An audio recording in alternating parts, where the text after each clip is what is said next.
Yesterday, we have talked about how to develop samadhi, concentration. But you have to remember, concentration cannot lead to liberation. Concentration is only prerequisite for you to develop vipassana, for you to develop insight. And concentration gives you pleasant, abiding here and now. But it's not the ultimate end. Therefore, after learning concentration, we have to learn insight meditation. Follow what Buddha taught in Satipatthana Sutta for foundation and the establishing the mindfulness, foundation of mindfulness. So, Anapanasati, we have learned yesterday, is also one of the foundation. Today, we will proceed to second foundation of mindfulness, which is contemplation of feeling. Vedana Nupassana Satipatthana. Why feeling become one of the important Satipatthana, foundation of mindfulness? They must have reason for it, right? Dependent on feelings, craving arises. According to dependent origination, paticca samuppada, avijja paccaya sankhara, we recite this morning, then will depend on feeling, craving arises. Craving is the origin of all suffering, according to Four Noble Truths. The truth of suffering is clinging to the five aggregates. Then the origin of suffering is craving. Craving to sensual pleasures, craving to existence, and craving to non-existence. And as a practitioner, we come to practice because we want to end the suffering, right? This is the final aim, final goal. We want to end the suffering.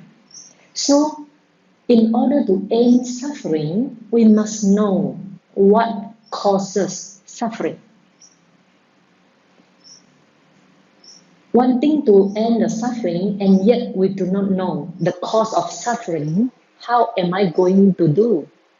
How are we going to proceed the path to liberation? Therefore, we must understand what causes suffering, which is craving.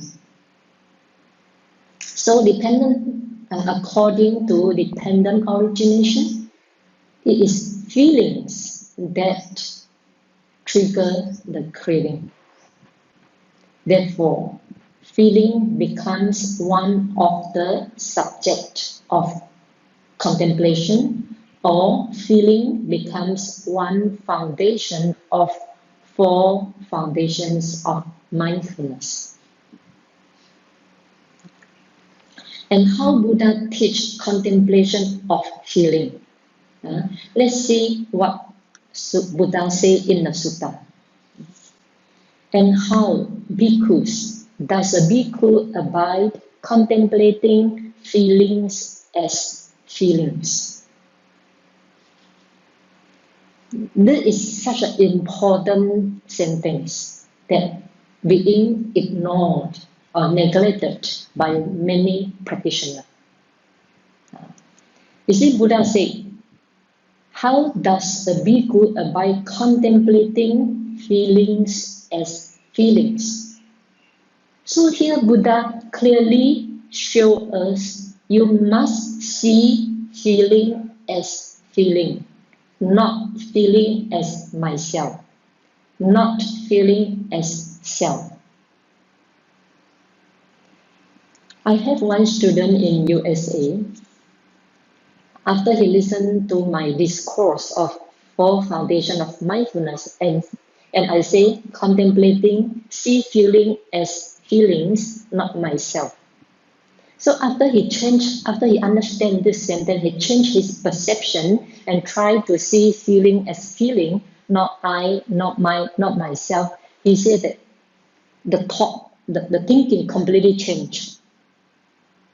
Using the new perspective, seeing feeling as feeling, not I, not myself. Then he start to understand sutta very well. Previously, he only see feeling as myself, my feeling, my pleasant feelings, my unpleasant feeling. But now, once I pointed out that see feeling as feeling, then everything start to unfold.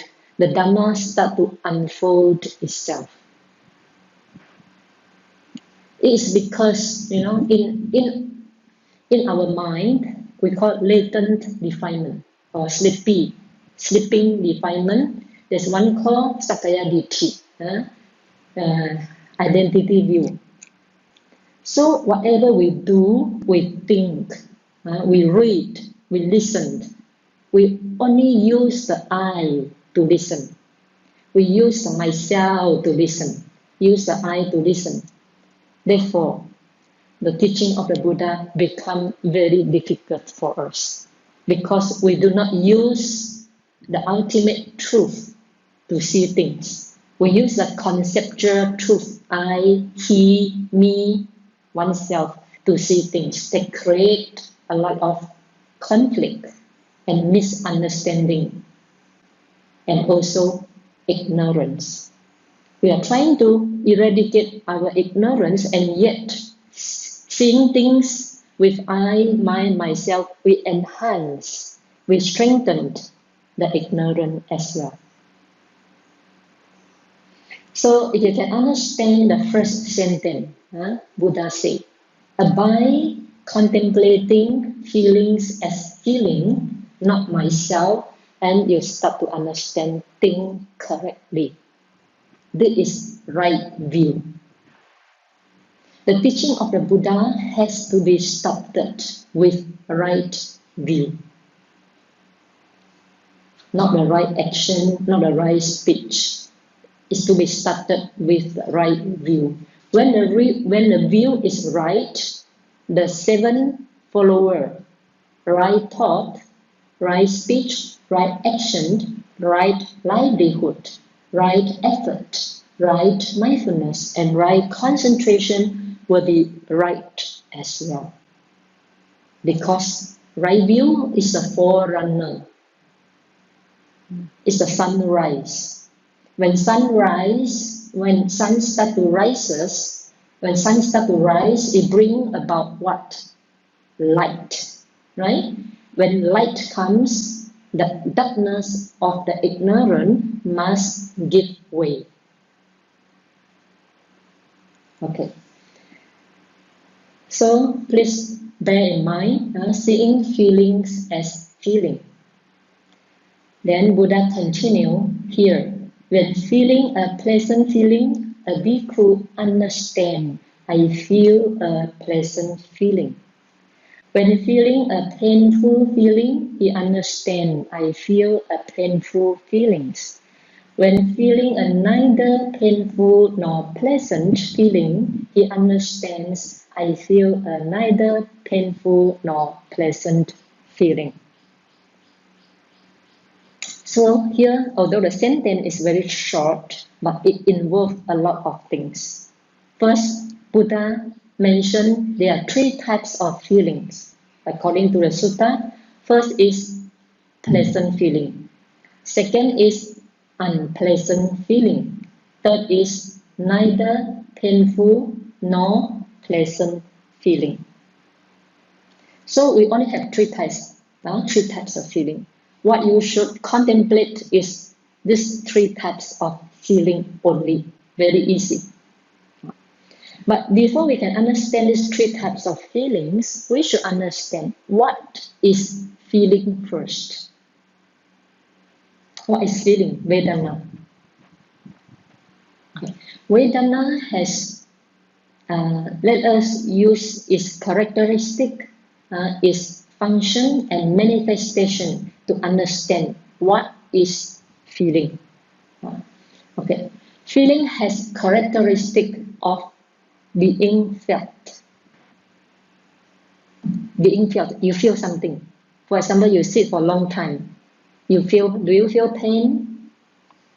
Yes or no? Yes. Okay. Who feels the pain? Can you answer me? Who feels the pain? The body? Some more? The body is correct, but still not precise.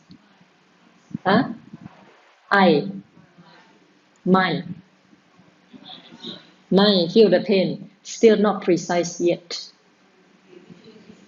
Feeling feels, yeah, I just tell you already. That's why Dhamma seems very simple and yet very difficult. You cannot get it immediately. You have to listen 100 times in order to get it. Okay, so you feel the painful feeling on the body. Who feel the painful feeling? Feeling itself feels. That's why the characteristic of feeling is being felt. Even you answer feeling is still not correct yet, not precise yet. You should say what? Unpleasant feeling feels the pain, right? Because we have 3 types of feeling: pleasant, unpleasant, neither pleasant nor unpleasant. So if you say feeling, it can be pleasant feeling. Can pleasant feeling feels the pain or not? Cannot, right? Therefore, Dhamma has to be very precise. Tak boleh campur. Has to be very precise. Unpleasant feeling feels the pain. Okay.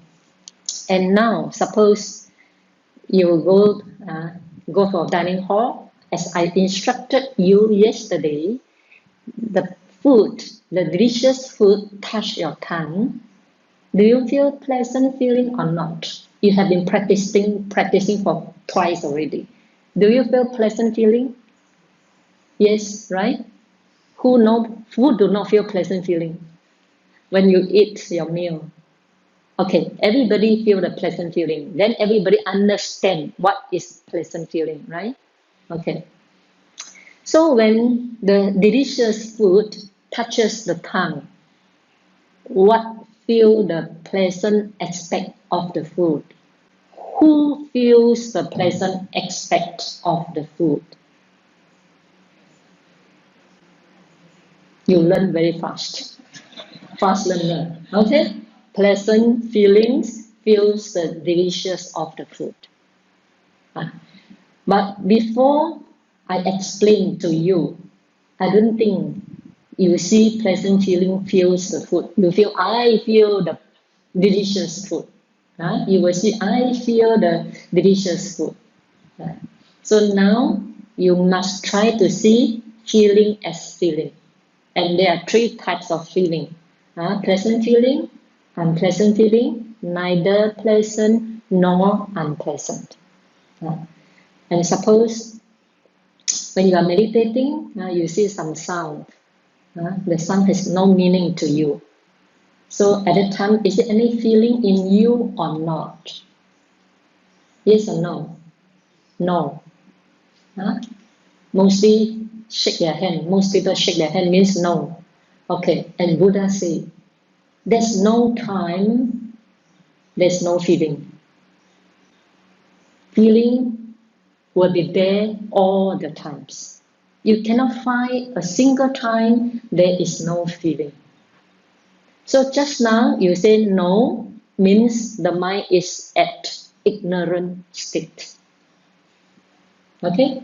So if you do not know there is feeling, feel the sound, that is ignorant.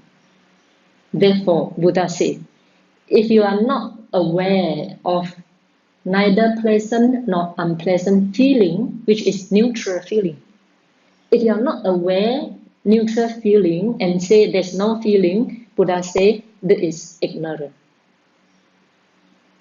Okay? So now what's your answer? When you hear some sound pass by, which is not very pleasant, which is neither pleasant nor unpleasant. At that time, is any feeling in you? Yes, you learn very fast. Okay, what type of feeling is it? Very good. Neither pleasant nor unpleasant. Just like you see a stranger pass by. You don't feel pleasant, neither you feel unpleasant, but there's still feeling. There is neither pleasant nor unpleasant. Okay. Okay. So there are three types of feeling. The characteristic of feeling is being felt. And the feeling must be there all the times. Unless you fall asleep. You fall asleep, you do not know anything, and then the time feeling also fall asleep with you temporarily. Okay? The moment you wake up, now the feeling start activated. The start to become very active. So, second, the characteristic of feeling that is being felt. And the second, the function of feeling. What is the function of feeling? The function of feeling is to experience or enjoy the pleasant aspect or unpleasant aspect of the object. Okay, what are the objects we have? In the teaching of the Buddha, we only have 6 types of objects. What are the 6 types of objects? Visible form, the eye. The eye sees the form. Okay, form is one object. Second, sound. Third, smell. Fourth, taste. Fifth, tangible object, which the body touches, or sensation, tangible object. And then the 6th, mental object, thinking, planning, regretting, and falling back to the past, and so on, mental object. Okay, each 6 object, each object has its pleasant aspect or unpleasant aspect. For example, a beautiful woman. When your eye sees a beautiful woman, do you feel pleasant or unpleasant? Even women feel pleasant, not to speak men, right? Even we women also like to see beautiful women, right? So we feel pleasant, we see the beautiful woman has pleasant aspect, right? So what or who feels the pleasant aspect of that beautiful woman? Pleasant feeling. Yes, pleasant feeling. Therefore, feeling has a function of experiencing or enjoying the pleasant aspect of the object. The object is a form, beautiful woman. Suppose today there comes a most ugly woman in the world. So when your eyes come to contact with this most ugly woman in the world, how do you feel? Unpleasant. Okay. So is you feel the unpleasant or the unpleasant feeling feel the unpleasant aspect of the ugly woman? Unpleasant feeling. Yes, not yourself. Not I feel. Unpleasant feeling feels the unpleasant aspect of the most ugly woman. Same thing. So unpleasant feeling, the function of unpleasant feeling is to feel the unpleasant aspect of the object. Another example. When the food you do not like, but because without mindfulness, you take the food you do not like, and the food touch on your tongue. How do you feel? Unpleasant. So unpleasant feeling The function of unpleasant feeling is to experience unpleasant aspect of the object. But suppose durian, okay, durian touch on your tongue, how do you feel? Pleasant. Most people pleasant. No? Some people maybe one out of 100 is unpleasant. So you feel unpleasant. It's not I feel the pleasant aspect of the durian. Now, it's not I feel the pleasant aspect of the durian. Then what feel the pleasant aspect of the durian? Pleasant feeling. You learn very fast. Okay? So now you understand already. Whatever the characteristic of feeling is being felt. Whatever you feel, you must tell yourself, it's just a feeling. It's just a feeling. Not myself, not myself. Keep on reminding yourself. Now you see, you can answer me very correctly. But when the pain comes, you forget already. When the pain comes, you say, oh, I'm painful, I want to change posture, I'm sleepy. You forget to note unpleasant feeling feels the pain. So you learn very fast, but you have to put into practice. Otherwise, it stays at the theory stage only. Okay? So each object, 6 objects, we have mentioned 6 objects. Each object has its pleasant aspect, unpleasant aspect, and neither pleasant nor unpleasant. And this feeling, pleasant feeling, feels the pleasant aspect of the 6 objects. Unpleasant feelings feels the unpleasant aspect of the 6 objects. And neither pleasant nor unpleasant feeling feels the neither pleasant nor unpleasant aspect of the object. Just like you see the stranger. Then what type of feeling? Neither pleasant nor unpleasant. So when you see an enemy, what is the feeling that arises in you? Unpleasant feeling. You should remind yourself, it's just an unpleasant feeling, feels the unpleasant aspect of that enemy. Don't identify unpleasant feeling as yourself. Okay? This is the way of the practice. So, okay, let us go to the sutta. When feeling a pleasant feeling, a bhikkhu understands, I feel a pleasant feeling. So here, a bhikkhu understand. Here, understand means mindfulness. Mindfulness. Let's say, when a pleasant feeling arises in you, and you are not mindful, what happened to you? Please check your own experience, your daily experiences in your life. When pleasant feeling arises in you, you feel very pleasant, and you are not mindful of it. What happened? Louder? Yes, attachment will arise, or craving will arise. When attachment and craving will arise, what will you do? When the attachment becomes very strong, intense, what will you do? Clinging, okay? When intense clinging. So when intense clinging reach the top, what will you do? Action, yes, action. You will not stay at the mind one. Oh, craving here, I satisfy craving in the mind only. No, no, never.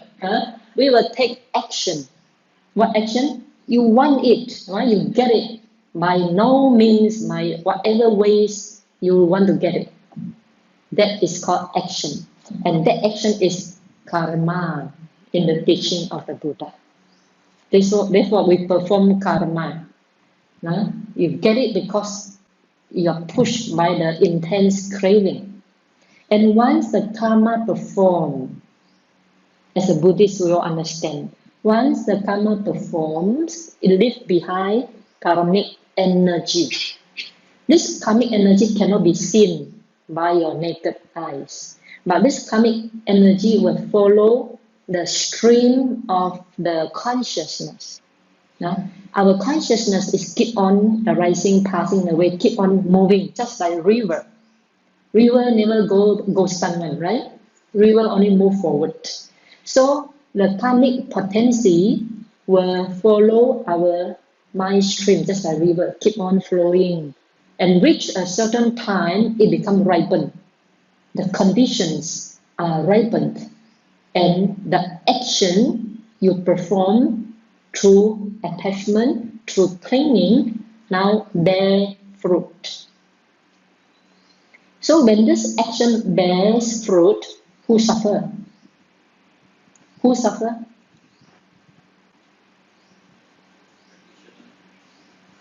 Who suffer? Why no answer? Why no answer? It's very easy to answer. Who suffer? Okay. Who suffer is not the same person who suffer. If you say it's the one who make the action, who make the action who suffer, then this is also wrong view. You say it's not the same person, neither the same nor otherness, but the cause and effect is operating. Cause and effect is operating, but neither the same person nor otherness. It's a connected cause and effect. But if you see a person, oh, I suffer, then it's also not correct, because you are intensifying your identity view. As a practitioner, we try every way to get rid of identity view. We try every way to get rid of the I, personality, individual, he, she, me. So when the result, when bear the fruit, you just say, just cause and effect. Ignorant because of craving, then this is the effect. Don't see it as a person. Okay? This point is the most difficult part in the teaching of the Buddha, because all of us has strong view of ego, strong view of self. If we talk about non-self, the mind suddenly don't know how to function, don't know how to think already. I remember when I was LA last month, I teach thinking is not myself. Then the audience asked me, then who thinks? Thinking is not self, it's not myself. Then the audience cannot understand. Then who thinks? I think. So they must be I. No matter how, this question has bothered him for more than 10 years. Without use I to think, he just cannot. His mind cannot work. But finally, after finished I teach 6 days, Satipatthana, and keep on emphasizing there's no self, cause and effect.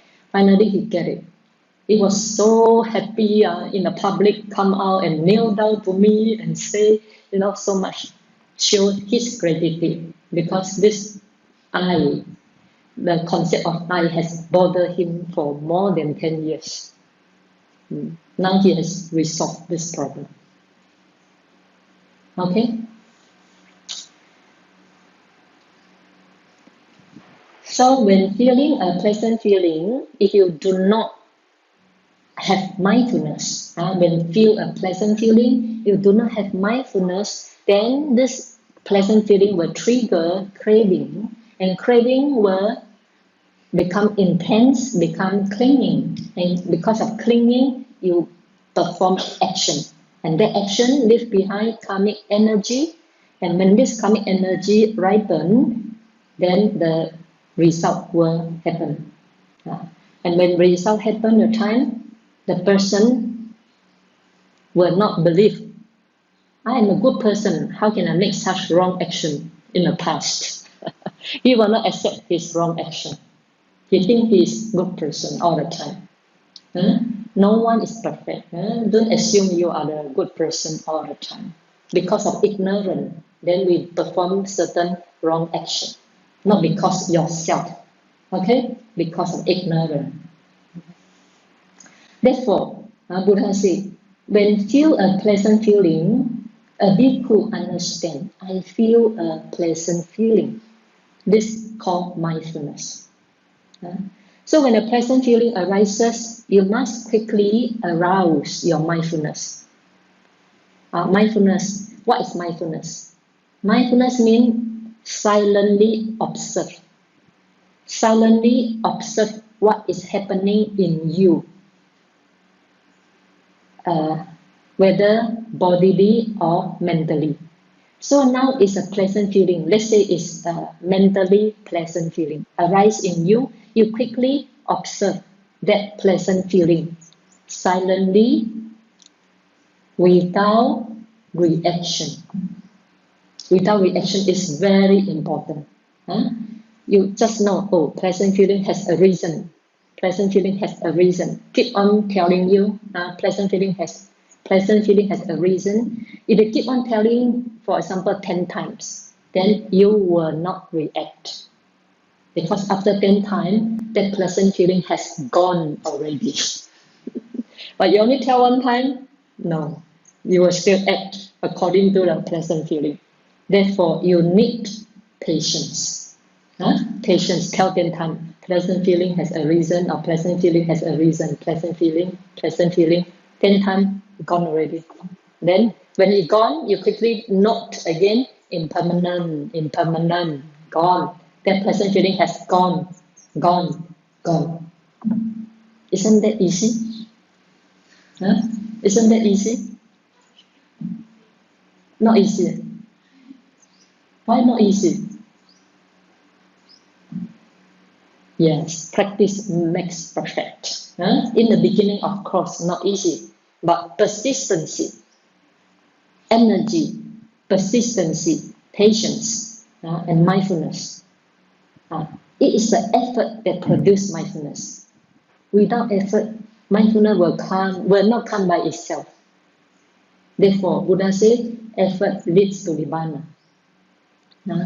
Efforts. Arouse your effort to be mindful. Keep on asking, where is my mind? Keep on asking yourself, am I mindful? What am I doing now?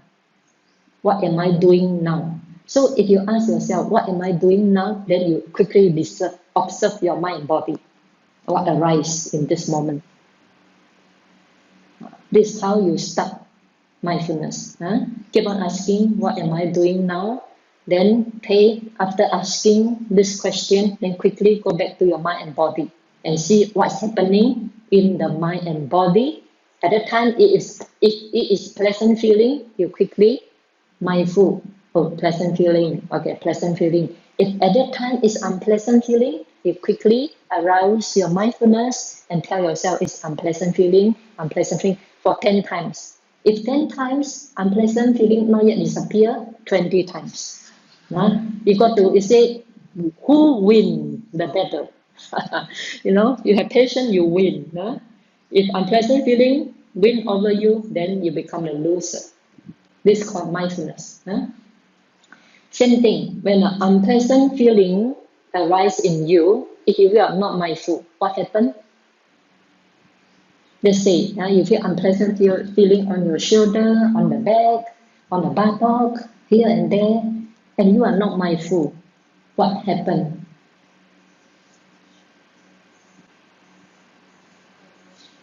Aversion, yes. You will feel agitated. Nobody likes the pain, right? The moment there's a painful feeling, the moment you are not mindful, the reaction of the mind happens immediately because this is our habitual reaction. We have been reacting the same thing again throughout the round of rebirth. Therefore, it becomes habitual reaction. So when this unpleasant feeling arises in us, then there's a lot of irritation. Just like a sick person. Sick person has very bad temper, right? Why? Because the pain causes irritation of the mind. Right? The pain causes aversion in the mind. Therefore, they have very bad temper. Same thing, when we have very painful sensation, our mind also very irritated. There's no peace. So how to have peace when your mind and body is full of pain? How to have peace when your body and mind are full of painful sensation? How? This is something very important, and this is something we have to learn, right? Because we fall sick very easily, and also because we have a lot of conflict with other people, so we also have a lot of unpleasant mental feeling. So how to have peace? I thought you all learn very fast. Mindfulness. Just to have mindfulness. When the unpleasant feeling arises, just mindful of it. Oh, unpleasant feeling has arisen in me. Keep on. Observe it silently without habitual reaction. Observe it silently without habitual reaction. The pain does not kill us. Our habitual reaction kills us. Right? You observe pain 10 times, 20 times, then your mind doesn't react. If you don't have mindfulness to observe, then the mind reacts very fast. When the mind reacts, there is karma. You perform the karma. Every karma leaves karmic energy. We don't want to have bad karma, right? Therefore, in order to stop all the bad karma, we need to apply mindfulness, sati, 正念. Okay? So, therefore, mindfulness is compared to brake in a car. Now, when you drive the car, I think almost Malaysians know how to drive the car except me. Okay? So when you drive the car, when you see the red light, what do? Stop using what? Brake. So this brake is very important. This brake, mindfulness is compare the brake system in the car. So before you want to before making karma, bad karma, before taking action, before making bad karma, you need to stop first. Just like before the car meet with red light, you need to stop first. So mindfulness can stop the mind. Mindfulness can stop the reaction of the mind so that you protect yourself, not to make unwholesome karma that hurts yourself and hurts others. Okay, so therefore Buddha compared mindfulness is protector of the mind. So today you try. I have no time to finish, but I want to summarize it. Today you can try Anapanasati. So whenever there's an unpleasant sensation that arises in you, you put aside Anapanasati. You already know how to practice Anapanasati. Now is a time for you to practice contemplation of feeling. Right? Don't stay in your comfort zone. If Anapana is so comfort for you, don't want to learn other things, then you are the loser. Okay? Contemplation of the mind can lead to liberation. Okay? So when a unpleasant feeling arises in you, then first mindfulness. Keep your attention to that part, unpleasant feeling. It is on the shoulder, you keep the attention on the shoulder. If on the buttock, you keep the attention on the buttock and just observe it silently. Not observe it with complaint. Why so painful? Why? Why me? No, this is called reaction. Okay? This is not silent observer. This is called reaction, reactor. Just observe silently and objectively without engagement of the self, without put the self inside that observing. Try to disassociate the self with the pain. Okay? Therefore, we say observe it objectively without engagement of the self. Only then you can bear the pain. The moment the self come in, you cannot bear the pain already. So observe it 10 times, 20 times. If it does not pass away, you try to say it's not self, not myself, not myself, not myself. Okay. Then if nothing happen again, go back to the Anapanasati. Anapanasati is your home. When there's no visitor come, you stay at home. Okay. When visitor knock the door, you open the door. Visitor means all the hindrances, all the unpleasant feeling or pleasant feeling. Lock the door. This time you should open the door and mindful, observe it silently. Don't attach to it. Let it go. Okay. Don't entertain it. Coffee or tea. Okay. Observe it. Okay. Know it. Let it go. Don't hang on to it. If hang on to it, then your unpleasant feeling will not go away. Okay?